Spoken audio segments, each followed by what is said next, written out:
Vegas is under construction mayhem. F1's back, the Hard Rock's guitar tower keeps climbing, and the A's want to drop a baseball stadium in the middle of it all with no money.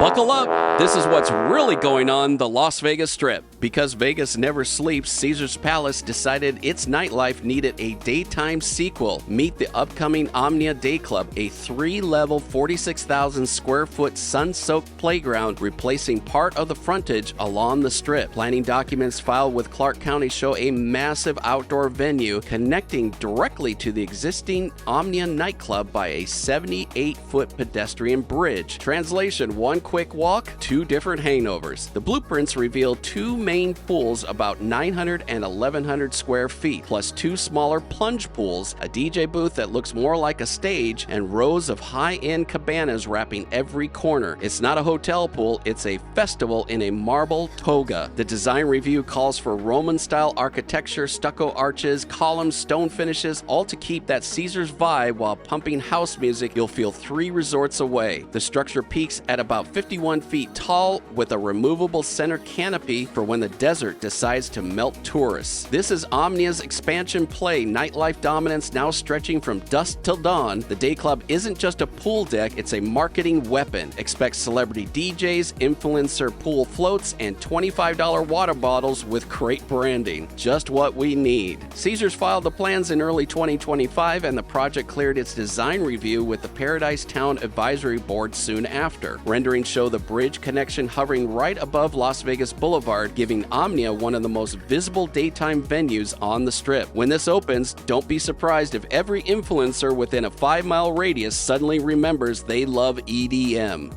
Welcome to the newest chapter of Vegas Showmanship Baseball Edition. This is the future home of the Athletics, or what's left of them, rising from the dust of the old Tropicana. This 33,000-seat glass and steel dome looks less like a ballpark and more like something out of a sci-fi casino brochure. 5 curved roof panels overlap like giant metallic pennants, and that glass wall facing the Strip, pure Vegas flex. Inside, fans get strip views, air conditioning, and a team still trying to find a winning record. They're promising concerts, conventions, and year-round entertainment. Translation: baseball is the excuse, revenue is the reason. And then there's Bally's, the neighbor who saw a giant stadium and said, yeah, we'll build a small city next door. Their new 3.5 million square foot project will pack in 2 hotel towers, a 100,000 square foot casino, theaters, retail, restaurants, and pools big enough to float John Fisher's ego. Phase 1 breaks ground 2026, and if they hit their mark, this place will be humming by 2029. So when you hear people say the South Strip is dead, remind them it's just under construction. Now let's break down some numbers. The Athletic Stadium initial estimates pegged it at $1.5 billion. Now the cost is estimated over $2 billion,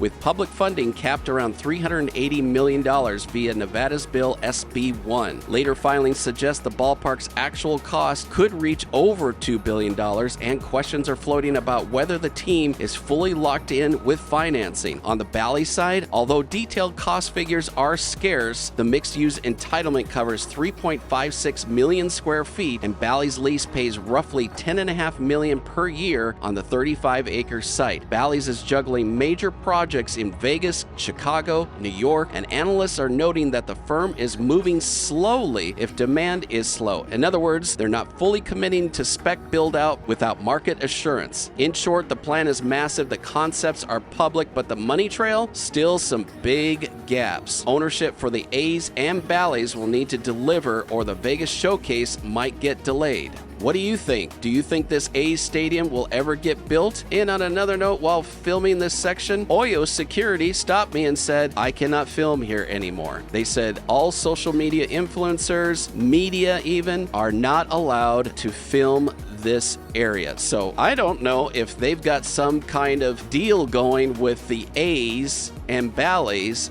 but they were up there pretty quick when I was just filming for literally 5 minutes. What do you think about all this? Seems a little suspicious. Well, here we are in year 3 of F1 installation, and it hasn't gotten any better. Check out this footage I just shot this week. Now, continuing through this Sunday, full closure all hours on Koval and Flamingo Road at this intersection. The sidewalk is partially closed. Check out this view from overhead. This sweeping view of this new vehicular roadway goes right over the top of the F1 racetrack. Now, like last year, there will be one way to go westbound on Flamingo, but in order to go eastbound, you will need to take this vehicular overpass in order to get to the east side of Las Vegas. Now, looking down east, you can see that there is a right lane that goes down this way. This is how you can get to Ellis Island, and of course, they have that new deck. The new rooftop bar that overlooks the F1 racetrack has some really nice views of the Las Vegas Strip, so you can still take Flamingo down to Koval at certain times of the day. But just keep in mind, overnight lane reductions will be happening in this area primarily between 9 p.m. and 6 a.m. Here on Harmon Avenue from Las Vegas Boulevard to Koval, beginning this weekend, only 2 lanes are open in each direction. From October 20th through the 24th, 9 p.m. to 6 a.m., overnight lane reductions, 1 lane in each direction on Koval from Kruger Drive to Harmon. As you notice right here at Audrey, there are no turns. You can come out of the parking garage at the Miracle Mile shops, as these people are doing, and make a right turn going westbound on Harmon, but you cannot make a left turn to go park at the Miracle Mile shops. You can't even make a right turn going westbound from Koval. Again, this first vehicular bridge will be where you need to go in order to get to the Miracle Mile shops or the backside of Horseshoe. Now, going a little further down Harmon, this is the next vehicular bridge. This one will connect MGM Grand and take people over to the F1 VIP areas. This bridge is mostly going to be to transport people from within the F1 area to MGM and get people out of the area. Of course, the sidewalk in front of the Bellagio is closed. They started putting up this VIP section really early. As you can see here, the right turn lane from Flamingo going southbound on Las Vegas Boulevard is cut down to 1 lane. Normally there's 2 lanes that turn onto Las Vegas Boulevard, and any other time of year, even these 2 lanes get bogged down on a Saturday night. Now, as you can see, there's only 1 lane going down Las Vegas Boulevard for you to get to the Bellagio. So pack your patience if you're driving here into Las Vegas and you're going to stay at the Bellagio. Continuing through October 31st, 12 a.m. to 9 a.m. Monday through Friday, overnight lane reductions on Las Vegas Boulevard from Sands Avenue to Harmon. Only 1 southbound lane and 3 northbound lanes remain open. Interesting fun fact, when Caesars Palace hosted the F1 Grand Prix way back in 1981, they actually leased the land from what is now the Mirage/Hard Rock location. The F1 Grand Prix sat on the Caesars Palace site, and F1 actually wanted the racetrack to go on the Las Vegas Strip, but the county said that would create too much traffic, so the F1 racetrack needs to be on the Caesars property.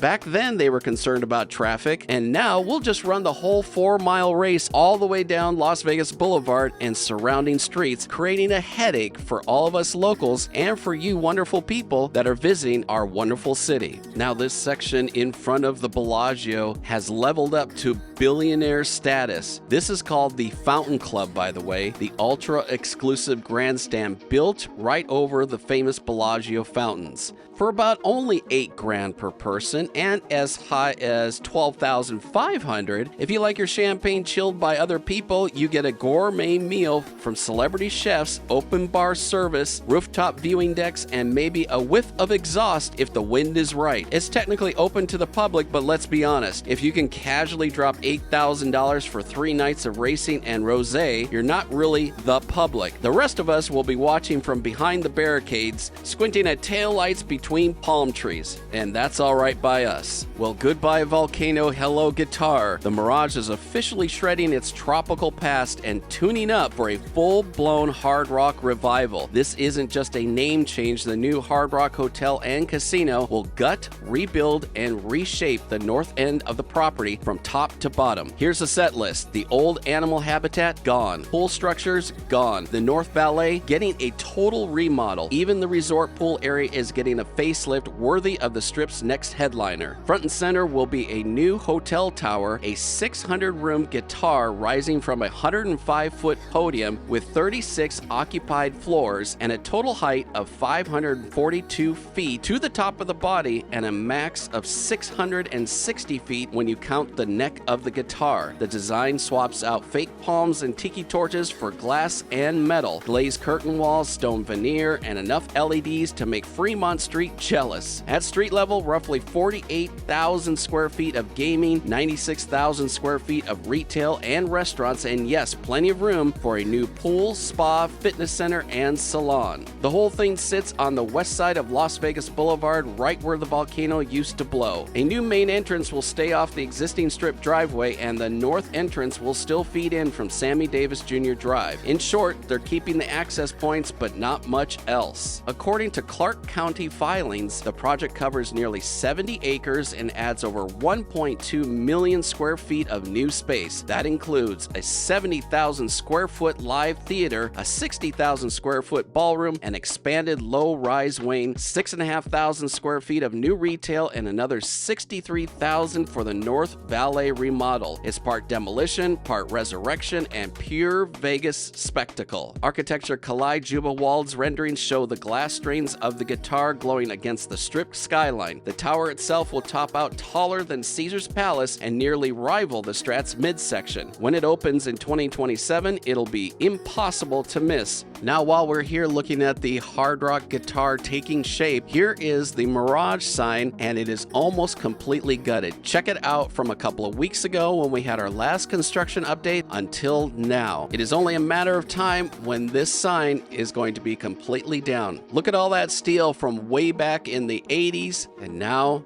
it's going to be coming down. If you think the Las Vegas Strip is wild now, wait until all this opens. Drop a comment below on which project you think will actually finish first. And of course, if you like this video, please give us a big old thumbs up and subscribe to J&K Stay in Vegas, your Las Vegas locals. Take it one step further, turn on those bell notifications that alert you to every time we post a new video just like this or when we go live like we do on Saturday nights. All right, everybody, until the next update, stay safe and stay silly. Bye-bye, everybody.